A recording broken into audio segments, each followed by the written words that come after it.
Hey guys, Ultra Maximus back with another toy review. This time we're going to take a look at Nickelodeon's Teenage Mutant Ninja Turtles Leatherhead. And I saw this figure and I just like, yeah, I've got to buy this one. Didn't know he was on the show. He's in the later episodes. Like I've said before, I've kind of fallen off on the episodes. I need to go back and watch them. And I just saw this sculpt and I was just like, yes, I must have this figure. I remember the old character from the old cartoon, and you know, he was a Cajun. He was kind of a bad guy in the old cartoon. He was kind of just a neutral bad guy. He was just kind of there. Wasn't aligned with Shredder, I don't think, but he was not an ally. Which in the box here it says that he's an ally, and I did see a clip where they first meet Leatherhead, and the King were trying to get some information out of him. He didn't want to mess with him, and the enemy of my enemy is my friend kind of deal. So I need to watch the episode. But yeah, looking pretty cool in the package. Definitely digging him. There's Leatherhead, giant mutant sewer alligator. You can't go wrong with that. It's got the typical packaging with the nice little turtle shell stuff going on the side. Nothing underneath. Here is the back of the packaging. There is his card. If you want to pause and read that, you can. Little difference in the packaging down there. We've got Leatherhead on the Team Turtle side. We also have Baxter Stockman, which that looks like a weird figure. I've seen that one too. And then the Cockroach Terminator. No clue who that is. Haven't seen that episode. Have you seen the episode? I have not. So, yeah. Kind of interesting. Oh, and we've got Snakeweed down there.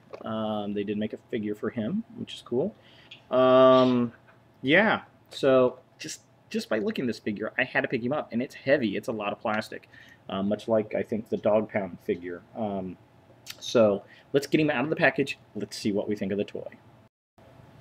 All right, so here we have I love you.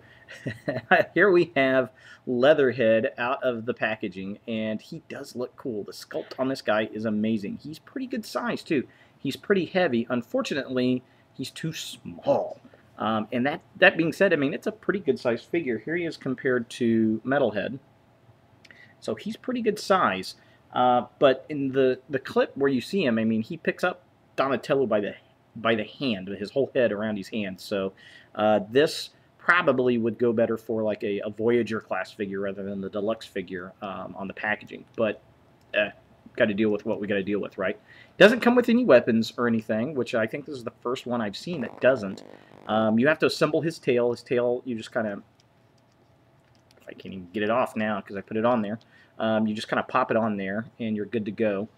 The sculpt, freaking amazing. I love the head sculpt. Looks amazing. Just nice paint apps. It's got these wonderful ridges, just beautifully detailed reptilian skin. All through his tail, and then on his arms, the shoulders, the webbing on his hands, very cool. Kind of morphs from this webbing to fingers, which look really nice. He's got this nice scar patch on his chest right here. Just a wonderful paint job. I think they did a great job with the sculpt and the look. I love the little leather pieces around his feet and on his wrists here. I mean, he just looks really, really amazing. Articulation-wise, it's not good at all, which I kind of expected, and it's unfortunate. His arms go up and down. That's about it. There's no wrist action.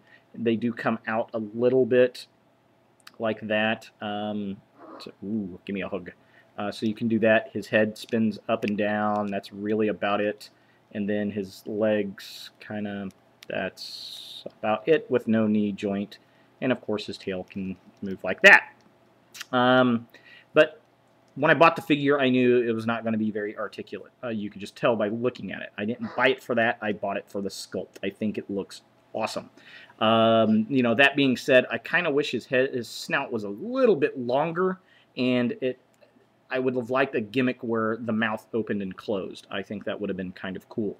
But overall, I can't complain about the figure. I do like the sculpt.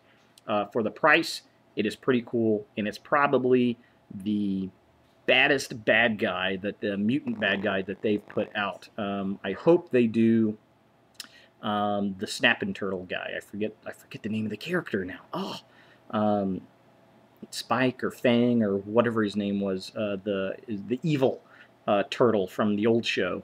They made that character, and he looked pretty darn cool. But aside from that guy, this has probably been the coolest bad guy, I think, from the show, mutant wise, and very nice. So if you see this guy, I would pick him up if you're a Teenage Mutant Ninja Turtle fan and you need some really cool bad guys that don't pose very well to go with your Shredder, Power FX Shredder. Don't get the deluxe one because it sucks.